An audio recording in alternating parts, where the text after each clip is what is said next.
yang paling Itulah utama dia. sekali. Baik, Okey. seterusnya kita akan bercakap berkenaan program imunisasi COVID-19 bakal melonjakkan semula ekonomi negara dan juga sosial negara yang sekian lamanya terhenti akibat pandemik COVID-19.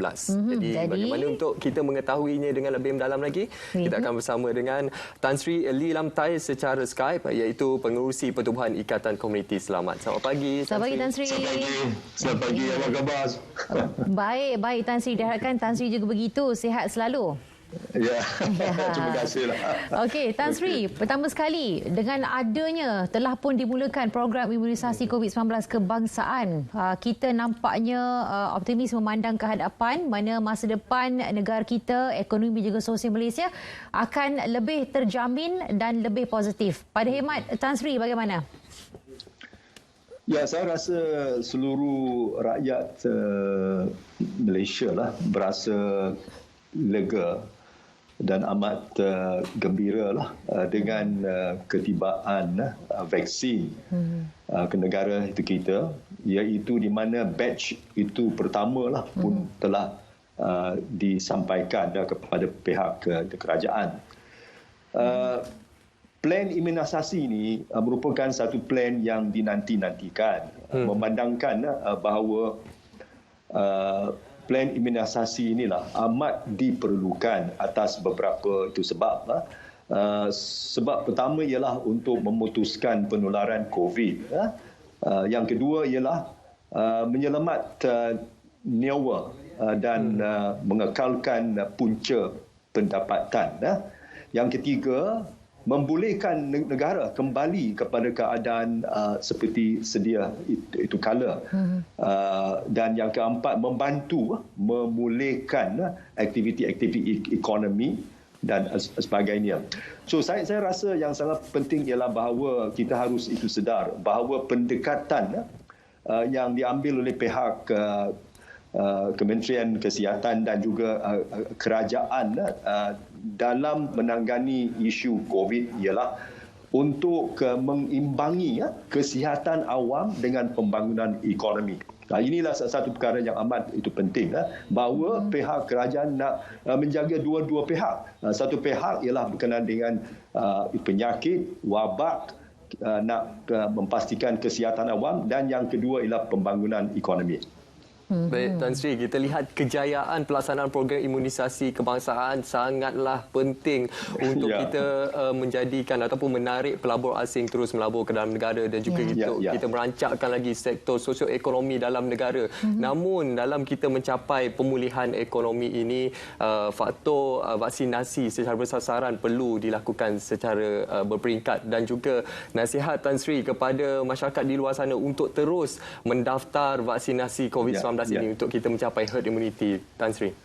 Ya, memang apa yang disuarakan oleh saudara tadi memang betul, bahawa ini ialah salah satu cara di mana kita boleh memastikan bahawa aktiviti-aktiviti ekonomi negara kita itu dapat dijalankan selepas kita dapat memastikan bahawa ramailah anggota masyarakat orang ramai telah diberikan vaksinasi. Itu jadi soalan sekarang ialah yang saya anggap sangat penting ialah bagaimana kita boleh membina keyakinan di kalangan orang awam bahawa mereka harus tampil ke hadapan untuk terlibat dalam program vaksinasi itu. Misalnya, mengapa penting mereka harus tampil ke hadapan untuk mendaftar diri supaya mereka boleh digolongkan dalam kategori ikut itu fasa-fasa yang telah ditentukan supaya mereka dapat diberikan itu vaksinasi. Jadi dalam hal ini, dalam soal untuk membina keyakinan, salah satu perkara yang penting ialah bahawa pihak kerajaan harus tanggani itu helah fahaman anti vaksin di dunia digital. Ini satu perkara yang sangat penting sebab kita tahu bahawa banyaklah ini sekarang telah disebarkan itu melalui dunia itu digital. Ada yang cakap mereka tak nak vaksin sebab ini bahaya, ada kesan sampingan yang serius dan itu sebagainya. So jadi soal bagaimana kerajaan boleh berkomunikasi dengan masyarakat, bagaimana boleh sampaikan maklumat berdasarkan kepada fakta-fakta sains dan juga berdasarkan itu kepada apa yang itu betul, yang patut difahami. Jadi semua inilah saya rasa kita memang memerlukan satu strategi yang berkesan ke arah untuk sampaikan semua maklumat berkaitan dengan vaksin kepada itu masyarakat. Dan dengan berbuat demikian, jadi saya haraplah bahawa kita boleh mencapai imunisi itu kelompok ataupun herd immunity, iaitu 80% penduduk ataupun 26 hingga 27 juta rakyat Malaysia dapat diberikan vaksinasi. Ya, itu yang kita harapkan, dan untuk memberikan lebih banyak keyakinan, banyak informasi perlu disalurkan kepada masyarakat, tapi dalam masa yang sama Tan Sri juga menegaskan untuk memberi ruang kepada masyarakat untuk mendapatkan input-input tersebut sebelum membuat keputusan tanpa paksaan. Betul Tan Sri? Ya, betul. Ya, saya rasa dalam soal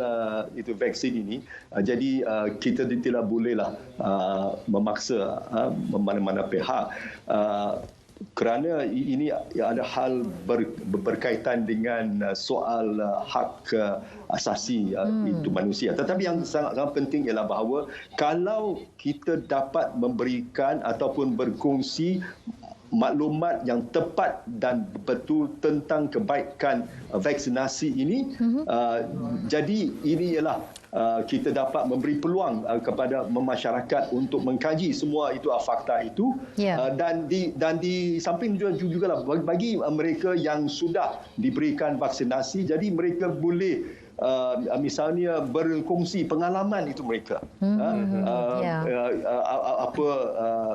perasaan itu mereka selepas telah diberikan itu vaksin.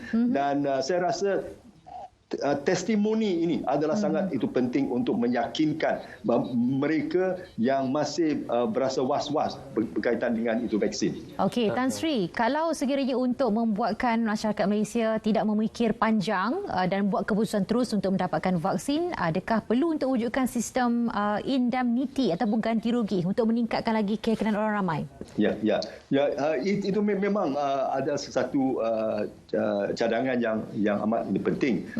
Sebenarnya saya pun telah menyampaikan cadangan ini kepada pihak berkuasa, iaitu di banyak itu negara-negara lain yang telah ada program vaksinasi ini, mereka jugalah membuat satu itu undang-undang berkaitan dengan apa yang disifatkan itu sebagai skim injury ataupun skim membantu orang yang telah diberikan itu vaksin dan orang yang berkenaan mempunyai kesan sampingan yang itu serius dan itu sebagainya. Jadi dengan adanya satu skim perlindungan seperti inilah, ini jugalah boleh saya rasa membantu meyakinkan masyarakat bahawa mereka harus tampil ke hadapan untuk mendapatkan vaksinasi. Tan Sri, kita lihat akibat pelaksanaan Perintah Kawalan Pergerakan dan juga pandemik COVID-19 ini, banyak sektor yang terkesan dan ataupun terjejas teruk, antaranya sektor pelancongan dan juga sektor sosial. Jadi mungkin akibat daripada pelaksanaan fasa pertama pelancaran program vaksinasi ataupun imunisasi COVID-19 kebangsaan ini, mungkin ada nasihat daripada Tan Sri kepada pengusaha-pengusaha industri di luar sana untuk mereka mempersiapkan strategi perniagaan mereka lebih kompetitif dan kreatif dalam menghadapi cabaran ini, Tan Sri. Ya, saya nak mengambil kesempatan ini untuk menggesalah semua pihak itu majikan yang itu misalnya ada itu pekerja yang perlu diberikan itu vaksinasi, termasuk itu jugalah misalnya ini pekerja asing supaya mereka digalakkan untuk mendapatkan vaksin. Ini kerana apabila mereka sudah berbuat demikian, itu jadi mereka boleh memastikan bahawa isu tentang COVID-19 ini dapat ditangani dengan itu lebih baik. Tetapi cuma ada satu perkara saya ingin menyampaikan di sini, dan itu ialah bahawa bagi mereka yang sudah diberikan vaksinasi, mereka harus sedar bahawa vaksin bukanlah kaedah penyelesaian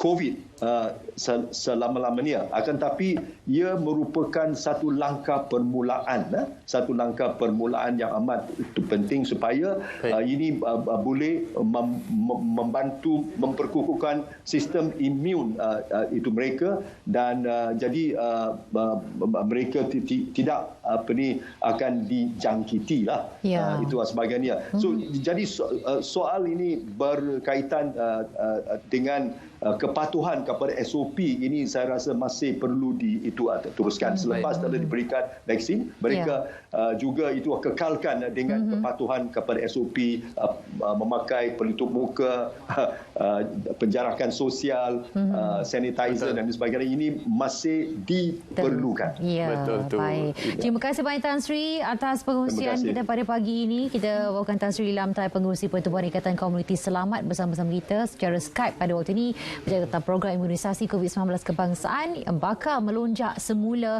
ekonomi dan sosial Malaysia. InsyaAllah. Dan seterusnya kita ingin